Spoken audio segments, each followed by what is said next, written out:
ನಮಸ್ಕಾರ ಸ್ಪೀಡ್ ನ್ಯೂಸ್ಗೆ ಸ್ವಾಗತ. ನಾನು ಚಂದ್ರಕಲಾ ನೂತನಗೌಡ. ವಿನಯ್ ಕುಲಕರ್ಣಿಯನ್ನ ಪಟಾಕಿ ಸಿಡಿಸಿ ಜೈಲಿನಿಂದ ಕರೆದೊಯ್ದ ಅಭಿಮಾನಿಗಳು.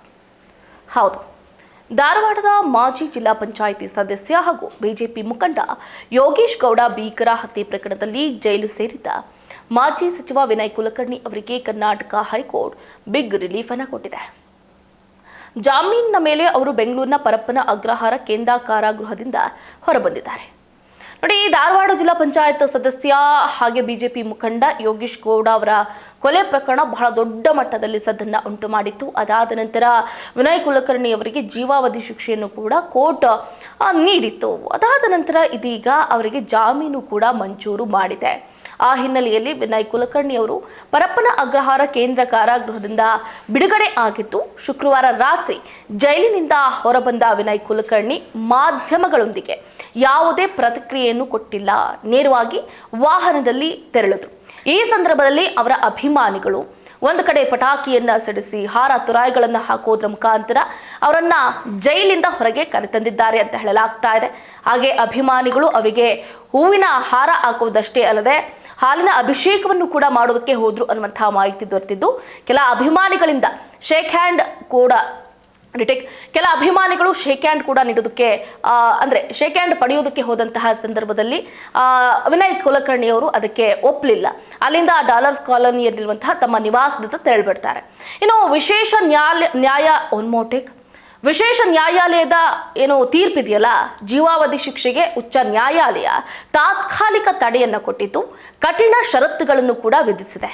ಜಾಮೀನು ಮಂಜೂರು ಮಾಡಿದೆ ಅಂತಂದ್ರೆ ಅದಕ್ಕೆ ಆದಂಥ ರೂಲ್ಸು ರೆಗ್ಯುಲೇಷನ್ಸ್ಗಳನ್ನು ಫಾಲೋ ಮಾಡಲೇಬೇಕಾಗುತ್ತೆ. ವಿಶೇಷವಾಗಿ ಏನು ಈ ನ್ಯಾಯಾಲಯ ಕಳೆದ ಏಪ್ರಿಲ್ ತಿಂಗಳಲ್ಲಿ ಯೋಗೇಶ್ ಗೌಡ ಕೊಲೆ ಪ್ರಕರಣಕ್ಕೆ ಸಂಬಂಧಪಟ್ಟಂತೆ ವಿನಯ್ ಕುಲಕರ್ಣಿ ಅವರು ಸೇರಿದಂತೆ ಹಲವು ಆರೋಪಿಗಳನ್ನ ದೋಷಿ ಅಂತ ಜೀವಾವಧಿ ಶಿಕ್ಷೆಯನ್ನು ಕೂಡ ವಿಧಿಸಿತ್ತು. ಜೀವಾವಧಿ ಶಿಕ್ಷೆ ವಿಧಿಸ್ತಾ ಇದ್ದಂತೆ ಕರ್ನಾಟಕದಲ್ಲಿ ಅವರ ಅಭಿಮಾನಿಗಳಲ್ಲಿ ಒಂದು ರೀತಿಯಾದಂಥ ಆತಂಕದ ವಾತಾವರಣ ಕೂಡ ನಿರ್ಮಾಣ ಆಗಿತ್ತು. ಕೇವಲ ಅಭಿಮಾನಿಗಳಲ್ಲಿ ಅಷ್ಟೇ ಅಲ್ಲದೆ ಕುಟುಂಬದಲ್ಲೂ ಕೂಡ ತಲ್ಲಣ ಸೃಷ್ಟಿ ಆಗಿತ್ತು. ಯಾಕಂತಂದ್ರೆ ಅವರ ಧರ್ಮಪತ್ನಿ ಹಾಗೆ ಅವರ ಮಕ್ಕಳು ಕೂಡ ಬಿಕ್ಕಿ ಅತ್ತಿದ್ದು, ಹೇಗಾದ್ರೂ ಮಾಡಿ ವಿನಯ್ ಕುಲಕರ್ಣಿ ಅವರನ್ನ ಹೊರಗೆ ತರಲೇಬೇಕು ಅಂತ ಅವರ ಧರ್ಮಪತ್ನಿ ಬಹಳ ಹರಸಾಹಸ ಪಟ್ಟಿದ್ದು ಕೂಡ ಉಂಟು. ಸೊ ಈ ತೀರ್ಪನ್ನ ಏನು ಪ್ರಶ್ನೆ ಮಾಡಿ ಮಾಜಿ ಸಚಿವರು ಹೈಕೋರ್ಟ್ ಮೇಲ್ಮನವಿ ಸಲ್ಲಿಸಿ ಶಿಕ್ಷೆಗೆ ತಡೆಯನ್ನು ಕೂಡ ಕೋರಿದ್ರು. ಅರ್ಜಿಯ ವಿಚಾರಣೆ ನಡೆಸಿದ ನ್ಯಾಯಪೀಠ ಶಿಕ್ಷೆಯ ಜಾರಿಗೆ ತಡೆಯನ್ನ ನೀಡಿ ಬಿಡುಗಡೆಯನ್ನು ಕೂಡ ಹೊರಡಿಸಿದೆ. ಕೋರ್ಟ್ ಆದೇಶದ ಪ್ರತಿ ಜೈಲು ತಲುಪಿ ಅಗತ್ಯ ಕಾನೂನು ಪ್ರಕ್ರಿಯೆಗಳು ಪೂರ್ಣಗೊಂಡ ನಂತರವೇ ವಿನಯ್ ಕುಲಕರ್ಣಿಯವರು ಈಗ ಕಾರಾಗೃಹದಿಂದ ಹೊರಬಂದಿದ್ದಾರೆ. ಜೈಲಿನ ಮುಖ್ಯ ದ್ವಾರದ ಬಳಿ ಜಮಾಯಿಸಿದಂತಹ ನೂರಾರು ಬೆಂಬಲಿಗರು ಅವರಿಗೆ ಹೂವಿನ ಮಾಲೆ ಹಾಕಿ ಅದ್ಧೂರಿಯಾಗಿ ಸ್ವಾಗತಿಸಿದ್ರು, ಪಟಾಕಿಯನ್ನ ಸಿಡಿಸಿದ್ರು. ಕಾರಿನಿಂದಲೇ ಬೆಂಬಲಿಗರತ್ತ ಕೈ ಬೀಸಿ ಶುಭಾಶಯವನ್ನು ಕೂಡ ಸ್ವೀಕರಿಸಿದ ಅವರು ಮಾಧ್ಯಮಗಳಿಗೆ ಯಾವುದೇ ರೀತಿಯಾದಂತಹ ಪ್ರತಿಕ್ರಿಯೆ ನೀಡದೆ ನೇರವಾಗಿ ಸ್ಥಳದಿಂದ ನಿರ್ಗಮಿಸಿದ್ದಾರೆ. ಇನ್ನು ಪ್ರಕರಣದ ಹಿನ್ನೆಲೆಯನ್ನ ಗಮನಿಸಬೇಕಾಗುತ್ತೆ. ನೋಡಿ, ತುಂಬಾ ಜನಕ್ಕೆ ಹೆಂಗೆ ಅಂತಂದ್ರೆ ಯಾವ ಕೇಸ್ ಮೇಲೆ ಹೋಗಿದ್ದಾರೆ ಅಥವಾ ಏನು ವಿನಯ್ ಕುಲಕರ್ಣಿ ಅವರು ಏನ್ ತಪ್ಪು ಮಾಡಿದ್ರು ಅನ್ನೋದು ತುಂಬಾ ಜನಕ್ಕೆ ಗೊತ್ತಿಲ್ಲ. ಈ ಪ್ರಕರಣದ ಹಿನ್ನೆಲೆಯನ್ನ ಗಮನಿಸೋದಾದ್ರೆ 2016 ಜೂನ್ 15ನೇ ತಾರೀಕು ಧಾರವಾಡದ ಜಿಮ್ ಒಂದರಲ್ಲಿ ಬಿಜೆಪಿ ಮುಖಂಡ ಯೋಗೇಶ್ ಗೌಡ ಅವರನ್ನ ದುಷ್ಕರ್ಮಿಗಳು ಹತ್ಯೆಯನ್ನ ಮಾಡ್ತಾರೆ.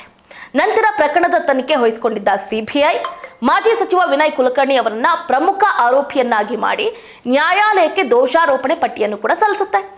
ಯೋಗೇಶ್ ಗೌಡ ಕೊಲೆ ಪ್ರಕರಣದಲ್ಲಿ ಜೀವಾವಧಿ ಶಿಕ್ಷೆಗೆ ಗುರಿಯಾಗ್ತಾರೆ ವಿನಯ್ ಕುಲಕರ್ಣಿ. ಅದಾದ ನಂತರ ತಮ್ಮ ಶಿಕ್ಷೆಗೆ ತಡೆ ನೀಡುವಂತೆ ಹೈಕೋರ್ಟ್ಗೆ ಮೇಲ್ಮನವಿಯನ್ನು ಕೂಡ ಸಲ್ಲಿಸುತ್ತಾರೆ. ಅರ್ಜಿಯ ವಿಚಾರಣೆ ನಡೆಸಿದಂತಹ ಹೈಕೋರ್ಟ್ ಶಿಕ್ಷೆಗೆ ತಾತ್ಕಾಲಿಕ